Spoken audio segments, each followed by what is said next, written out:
哈哈，欧冠打到半决赛，历史级的名局终于诞生了。老 K 拍疼了脑袋都没想到啊，过去10几年哪一次的欧冠半决赛有今天大巴黎对拜仁这样5-4，两支本赛季状态最火热、实力最顶级的球队，这提前上演的决战刺激到极致的对攻大战。由于今天只是半决赛的第一轮，所以拜仁的每一个进球对总体来说都非常关键，所以路易斯·迪亚斯攻入本场最后一球功不可没。这个球完全是个人能力的体现，扣一下假射再射，从脚外侧卸球，这一下南美球员就是脚下有活儿。路易斯·迪亚斯从来是简单的球不会射门，非逆风球不会射门，不是神仙球咱们迪亚斯就不会进。想想他当年在利物浦最牛逼的就是体力无上限，无论是打到80多分钟，甚至加时赛110多分钟，路易斯·迪亚斯从来在前场都是疯狂逼抢。那一年联赛杯决赛对切尔西，路易斯·迪亚斯跑的嘴唇都有点发白了，还能突破。真的，当年扎叔克洛普的高位逼抢战术，靠的就是迪亚斯和努涅斯这两个跑不死的小强。另外一位大哥哈里凯恩，一个进球一个助攻，拜仁阵中最好的前锋，也是最好的中场。凯恩在关键的比赛从来都是一个人踢2个角色，回撤组织球都快燃成舍利子了。中场今天要是没有他回撤，完全在大巴黎面前拿不住球。他就像学过巴西柔术一样，即使倒地的情况下还能把球护住，还能分出来，这地面技真是无敌啦。在前面能当支点做球也能进球，在中场能够护球，能够洗球，还能对抗，回到后防哈里凯恩还能传球和组织。好，第3位进了一个球的奥里塞。奥里塞今天最后的一个传球，看到队友格雷茨卡没有到位，眼神都气得想要杀人啊！所以今天拜仁4-5输球，还是格纳布里不在。咱们的拜仁狗布里如果在场上，作用很可能比穆夏拉还要大。其实拜仁今天有好多球都是在中间的位置没人，浪费了许多机会。如果格纳布里在，他的前插再有哈里凯恩的后撤组织，真的会不一样。今天奥里塞踢的对面的大巴黎都抽筋了，实在太能跑。当然大巴黎对面的门德斯今天也是带伤出战，所以这一届世界杯的法国队，奥里塞在前场突破，紧接着杜埃又面对对面的门将，还有于帕梅卡诺的精彩防守，一系列的精彩画面，全是法国球员，人才爆棚。而且杜埃那个球还是邓贝莱给策动的。至于今天大巴黎这边，这2年 K77 在欧冠是真正的欧冠之王，真的是有条缝就能把球射进去。在法甲联赛可能踢得没意思，经常划水，但 K77 一旦到了欧冠从来不含糊，真是感觉比邓贝莱还要稳。邓贝莱的射门有时候不准，而邓贝莱今天也是2个进球1个助攻，可惜打丢了2个单刀，否则今天是大四喜啊，还可以顺带终结这一个系列的比赛悬念。不过要论战术方面的贡献，今天前30分钟邓贝莱的状态不佳，但是别急，金球先生今年要是再带大巴黎拿1次欧冠，整个大巴黎王朝彻底正式诞生。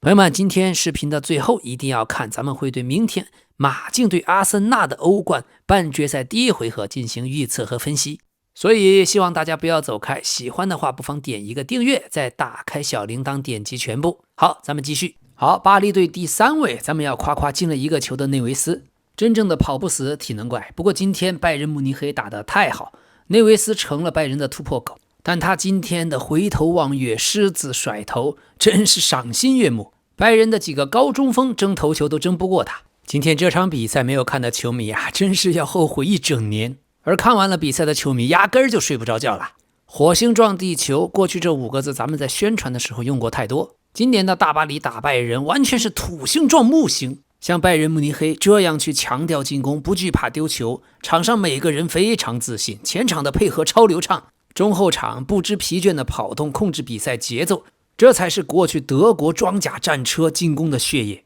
任何一个拜仁的球员拉出来，战术多变，球风硬朗，比过去的拜仁球员技术更加细腻，处理球也更合理。拜仁在3球落后的情况下都以为要被打花了，结果殊死一搏。那么咱们还是先回顾一下整个比赛进程。第17分钟，路易斯·迪亚斯在禁区内被帕乔放倒，哈里凯恩踢点球，有一个节奏的变化，骗过门将，1-0领先。但短短7分钟后，第24分钟 K77 在禁区内内一切后都射死角破门，这个变速变向变节奏，技术好到了极致。真的是纯粹靠个人能力做出反应扳平。然后9分钟后第33分钟，巴黎队的角球开出来，若昂内维斯狮子甩头破门，2-1反超。但也就在这个时候，拜仁技术最好的球员奥里塞站了出来。第41分钟，完全靠个人能力，奥里塞持球在中路突破，一会儿往右，一会儿往左，突破后的劲射破门，扳平比分2-2。但这时候出现了场上有争议的一幕，阿方索·戴维斯手球送了点，登贝莱的点球没有用任何技巧，干脆利落，3-2，巴黎反超。下半场第56分钟，在反击中，右路的阿什拉夫横传，左路后点的 K77 轻松推射破门，完成双响，巴黎队4-2败人。短短2分钟后，大巴黎再次利用反击机会，杜埃内切后助攻，登贝莱内切后破门。这个球法国双子星一左一右，同样都是内切。巴黎队5-2，3球领先拜仁。可别忘了过去德国队贝肯鲍尔、鲁梅尼格、马特乌斯留下的逆转基因。第65分钟，利用前场的定位球，基米希助攻了于帕梅卡诺头球破门，扳回一球，3-5。短短4分钟后，第69分钟，拜仁中场发动长传，路易斯·迪亚斯超级潇洒的世界波停球，禁区内晃过后卫劲射破门，拜仁最终是4-5，只输1个球。这样的比赛看完了，球迷心中满是遗憾。这么好的2支球队，最后注定只有一支能去踢决赛。但好在下个星期还能看他们再踢一场。今天拜仁慕尼黑在主教练被罚缺席，客场作战几乎没有任何后手，而且场上过去的太子穆夏拉状态非常差，后方也顶不住转换压力，但最后竟然只1球小负，可以带着悬念回到德国拜仁的主场安联球场去放手一搏。所以拜仁的韧性是真的可以，德国队的逆转是真的可以相信。关键的时候，大巴黎换上中场球员法比安，上来就踩了基米希一脚，然后又撞倒了奥里塞，那一下是真的故意的，又慢又脏。最后巴黎队还丢了2个球，属于法比安一上来就破坏了整场比赛的观赏度。法比安这个球员上赛季在大巴黎夺第1个欧冠的过程中作用非常大，但本赛季状态非常差，看着又慢又软。好吧，那么第一天让咱们看了一场进攻大战，第二天明天马竞对阿森纳，如果不出意外，估计进不了几个球，又要给我们看一场防守大战。OK， 但这第一回合踢完，拜仁还是留下了一些需要回去总结的地方。像斯坦尼西奇的发挥完全是战犯水平啊，3个丢球都是在右边丢的。在 K77 面前，斯坦尼西奇确实没有办法，而且进攻方面，今天斯坦尼西奇的几个选择也很差。看上去就像一场顶级名局当中在一群天才当中一个勤勤恳恳的普通人。好在态度还是没有问题，至少上半场跑出了几次很有威胁的反击。只是无奈斯坦尼西奇的天赋基本就局限在80分这个水平了。像这样的名局，面对对面世界前3的边路组合就显得很笨拙。还有首发打了79分钟的穆夏拉，到了门前你打门没有自信打门，都半单刀了还不射门。在拜仁的角球防守中，穆夏拉盯一个最矮的，结果还让对方头球进球。当然对面内维斯确实特点很灵活，可是穆夏拉在拜仁拿的是顶薪，还有解约金。这个赛季伤愈归来的状态，今天本场的状态完全跟不上。好，今天拜仁虽然是丢了5个球，但中后卫于帕梅卡诺和塔其实防守是真不错。一年又一年，于帕梅卡诺也27岁了，现在看他的单防能力可能是世界前3的水平。今天在关键时刻他也进了1个球，但是进球没能救主，最后在王子公园，于帕梅卡诺的7连胜被终结。他过去是代表俱乐部和国家队在这个球场取得了7连胜，属于今天也是战神级的发挥夯爆了。过去这2年其实老 K 一直看不上他，对他颇有微词，但感觉现在像吕迪格一样，是真正的成长为世界巨星，速度快，对抗也强，无论防对面的小快灵还是大中锋，于帕梅卡诺都可以说是当今前3的水平。就今天上半场单防邓贝莱那个球，一个如此体重身高的中后卫能把身体控制成那个样子，这柔韧，这协调性，这节奏感。这里多提一句，于帕梅卡诺虽然效力于拜仁，但他和巴黎球星邓贝莱是儿时好友，2个人都出身于厄尔省的埃弗勒市，所以今天他们俩一起出资包租了2辆巴士，邀请了自己过去儿时街区的众多年轻人免费前往王子公园球场，所有费用全包，还赠送小球衣。邓贝莱28岁，于帕梅卡诺27岁，今天2人在最重要的比赛都有进球，所以在家乡父老面前踢球，属于怒气槽永远是满的。整体水平能发挥出150%。那么赛前呀，队报还采访了邓贝莱和于帕小时候的老师和朋友们。根据回忆，邓贝莱小时候的天赋突出，好胜心很强，而于帕则是通过自身不断的努力，才终于崭露头角。于帕梅卡诺小时候是在昂热长大，小学的中期才来到了拉马德莱纳社区。这时候邓贝莱已经是社区里的天才了，而于帕那时候还不是最出色的一个。于帕梅卡诺当时是4年级的队长。小朋友们回忆，我们小时候课间只有15分钟，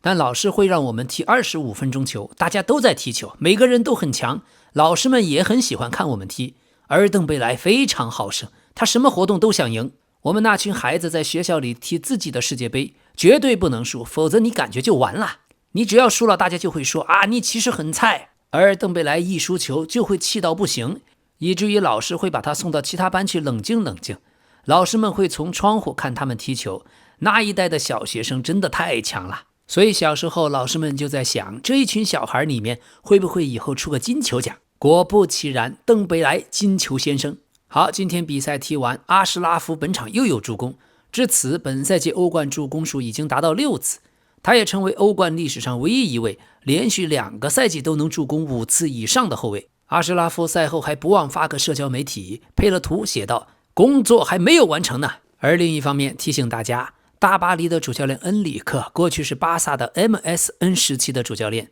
当时也带巴塞罗那拿了欧冠，而在历史上很少有教练能带2支球队拿到欧冠冠军。所以这一次恩里克如果拿到欧冠，就能跟安切洛蒂、瓜迪奥拉、穆里尼奥等联系在一起。有意思的是，恩里克和瓜迪奥拉当时都是西班牙队核心级别的人物，而阿尔特塔呢，国家队很难进去。所以现在当教练，阿尔特塔的成就也比这2位大哥要差太多。恩里克今天赛后说，我执教了15年多，这是让我最兴奋的一场比赛。我今天很开心，因为我们战胜了强大的拜仁慕尼黑，他们本赛季只输了3场比赛，下一场对阵他们肯定也会像这场一样艰难。而对面拜仁主教练孔帕尼的采访，他是非常的遗憾，说呀，我无法理解关于点球的判罚，这个球是先打到了身体，然后再打到了手。今晚我一定要亲自去查查赛事规则，好好弄清楚到底手球判断标准是什么。如果皮球是先击中身体再弹到手臂，而且球员完全不存在主观的故意，那么我就实在找不到任何判罚点球的合理依据。今天这个点球老 K 也说一句，最主要最后时刻手又张开了，没有背手，所以兴许有点争议，但阿方索戴维斯这个手确实张开的有点太大了，即使是反弹球，那么判点球问题也不太大。所以今天一场比赛打完，同时2支队他们的本赛季欧冠进球数都同时突破了40球，巴黎队43球，拜仁42球，这还是欧冠历史上首次有2支球队同一赛季达成这一成就，而且还是在同一场比赛。而且大巴黎的43球比拜仁多1个，也就是今天比赛多进了1个。这2个队本赛季谁拿到欧冠都是实至名归。所以下回合呀，一句话，既分高下，也决生死。2队的进攻火力实在太强，攻势足球实在好看。但有意思的是，赛后巴黎主教练恩里克遇到拜仁主教练孔帕尼的时候，还问了个有趣的问题。他问，你喜欢本场比赛吗？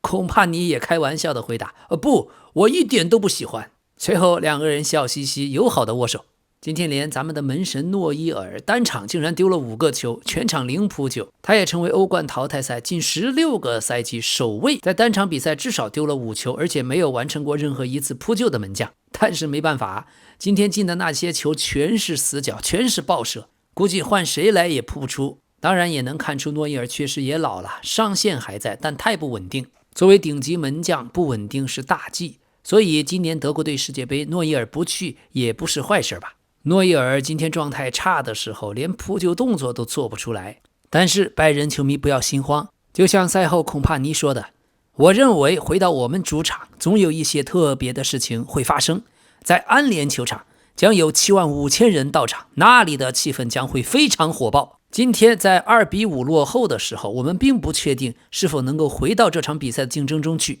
而我们本赛季已经多次经历过这种情况。这种韧性在我们队伍中体现得非常明显，我们从不放弃，我们不会松懈。他们将来到我们的主场，而我们将全力以赴，直到最后一刻。如果需要的话，我们会拼尽全力。我们在等待他们，我们很想踢下一场比赛。说的是，今年的拜仁慕尼黑在落后3个球的时候无数次的翻盘，那么次回合孔帕尼能回到教练席，整个拜仁的球员球迷全都吃下了定心丸。今年能够双杀皇马，再加上这场比赛，过去老 K 不太看得起的孔帕尼光头孔帕尼，如果下轮能完成对巴黎的逆转，那么也会真正像他的老师瓜迪奥拉一样，成为世界级的名帅。那么接下来咱们先分析一下明天马竞对阿森纳。整个赛季阿森纳都没有踢出攻势足球，所以明天打马竞肯定也是以防守来应对。阿森纳最近在欧冠赛场对西班牙的球队已经有7连胜，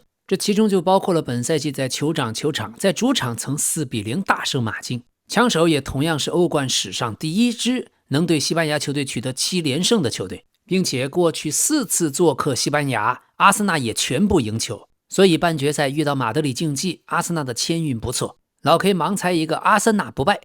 值得一提，老 K 昨天先是猜大巴黎和拜仁很可能打平，但最后多说了一句，多半还是巴黎赢球。阿森纳这边一个是泽凯赖什，另一个是萨卡的回归。第3个看点是左后卫用因卡皮耶还是卡拉菲奥里。因卡皮耶呢可以更偏防守和覆盖面积，而卡拉菲奥里他可以提供内收的出球线路。至于马德里竞技，主要是看他们的防守反击。本赛季阿尔瓦雷斯在锋线的骚扰和穿插，格列兹曼的组织，这是阿森纳双中卫本赛季遇到的最大挑战。中场科克和巴里奥斯的中场组合，这个绞杀能力对阿森纳厄德高的传球线路就挑战非常大。所以明天比赛咱们首先要看开赛的前15分钟，看马德里竞技能不能利用疯狂的主场氛围，在15分钟就先进一个球，看他们的疯狂逼抢。第2点，看阿森纳本赛季的王牌定位球水平，而马竞也同样拥有勒诺尔芒和西门尼斯，空中对抗也非常的强劲。再有就是阿森纳替补席的深度，像埃泽还有特洛萨德，往往是下半场阿尔特塔变招的关键。别忘了，马竞在欧冠的淘汰赛主场对英格兰球队也是3胜3平，目前保持不败。一个是对西班牙球队7连胜，另一个是对英格兰球队不败。这也是魔法对魔法，看最后谁才是真正的黑魔法。好，让我们轻松一下。今天曼城发表了官方公告，中后卫斯通斯今年夏天确定离队，将结束10年的蓝月亮生涯。他的职业生涯在曼城已经斩获了19座重磅的冠军奖杯，6座英超，1座欧冠，2座足总杯，5座联赛杯，还有3座社区盾杯，还有国际足联世俱杯、欧洲超级杯冠军各1座。斯通斯作为英格兰球员，当年来曼城老 K 记得很清楚，头上是打着出球型中后卫的标签，他的脚下技术非常精湛，传球视野顶级，再加上出色的比赛阅读能力和充沛的跑动能力，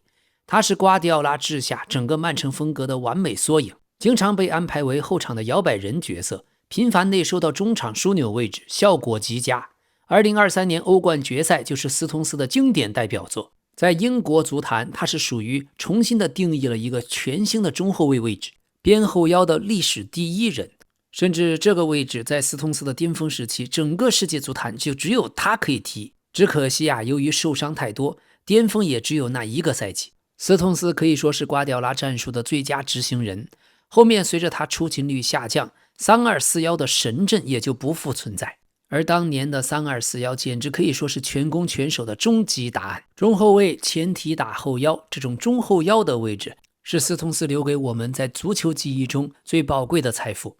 好的，曼城现在正在足总杯和英超联赛的争夺当中齐头并进，但由于足总杯决赛将5月16日在温布利球场进行，这也导致曼城原定于5月17日客场对阵伯恩茅斯的比赛会被重新安排。同时，曼城主场对阵水晶宫的比赛也需要重新安排。现在曼城客场对阵伯恩茅斯的比赛预计将在5月19日进行，这就意味着他们将面临密集的赛程，在足总杯决赛的3天后就要前往伯恩茅斯主场进行第2场比赛，而这2场球都非常关键，将很大程度决定他们本赛季能否赢得国内3冠王。但英超现在拒绝了曼城调整赛程的要求，这也就意味着曼城将在5月13日到5月19日要进行3场比赛。这主要是至少有3家俱乐部反对曼城的赛程调整申请，但不包括切尔西。这3个反对的球队当中，阿森纳肯定是占1个名额。那么曼城现在非常的愤怒，因为4天内他们要2次长途出行。好，曼联方面的老将卡塞米罗，他将拒绝沙特方面给出的超高薪水，决定加盟迈阿密国际，和迈阿密国际的合同将签到2028年，还附带1年的续约选项。值得一提是，梅西在去年10月续约合同也是留队要到2028年，于是梅西和胖虎这2个人可以成为长期队友。没办法，胖虎过去辅佐过 C 罗，现在谁又能拒绝和梅西成为队友呢？就在之前曼联主场2-1击败布伦特福德的比赛，在赛后已经确定会离开的卡塞米罗，他情绪非常激动，向主场球迷谢场。可以看到胖虎默默地抹去了泪水，不断地拍打胸前的曼联队徽。另外，咱们皇马外租的前锋巴西前锋恩德里克也要当爸爸了，他才19岁呀。19岁的恩德里克的妻子加布里埃利米兰达已经晒出了怀孕的照片，还在贴文中引用了圣经，写道：良善、纯全、可喜悦的是主的旨意。这租借的半个赛季以来，恩德里克各项赛事出场18次，16次首发，贡献了7个进球，6次助攻。现在不仅是 NBA 足坛呀，黑人球员也越来越多，而且我们总能看到，其实黑人也挺有意思，但凡有地位的，大部分找女朋友都找白人漂亮女孩，所以这种规律的背后，逻辑上就有点想不通。好，另外重磅新闻，说是马竞的阿尔瓦雷斯已经告知了马竞俱乐部，自己想要加盟巴塞罗那。如果这个消息是真的，那么阿尔瓦雷斯就是在配合巴塞罗那压价呀。但今天这个是来自西班牙6台记者的消息，咱们到了今年夏窗啊，看看最后的结果，看它准不准。还有今天特别抽象，美国总统川普总统的特使保罗赞波利说，现在意大利顶替伊朗队参加世界杯的概率已经超过了 50%。 这件事的决定权在我们美国总统川普还有国际足联因凡蒂诺的手上。国务卿卢比奥已经明确表示，不能让不受美国欢迎的人入境。现在针对这件事，意大利的体育部长和奥委会主席都对意大利队以这种方式重返世界杯决赛圈表达过反对意见。世界杯名额呀，是运动员拼搏出来的。咱们退一万步说，伊朗队真的不能去参赛，那么亚洲球队生出来的名额还是应该给亚洲队呀。OK， 另外关于皇马主教练的热门新闻，德国天空体育爆出，皇马主席老佛爷已经在和经纪人门德斯就主教练穆里尼奥重返皇马谈判了好几天了，个人条款不会是问题，穆里尼奥也已经100%准备好了重返皇马。现在穆里尼奥已经成为老佛爷心中接掌皇马帅位的头号人选，而老佛爷将亲自主导整个选帅过程。但除了他之外，皇马还在考虑阿莱格里、德尚和波切蒂诺，穆里尼奥也并非唯一人选。最有意思的是，过去和穆里尼奥在皇马闹出内讧的当时皇马队长门将卡西利亚斯，他在关于穆里尼奥又要去皇马当主教练的传闻后发了社媒，连发了3个爆米花的表情，意味深长啊。而且当年卡西利亚斯在穆里尼奥手下失去了主力位置，被迭戈洛佩斯取代，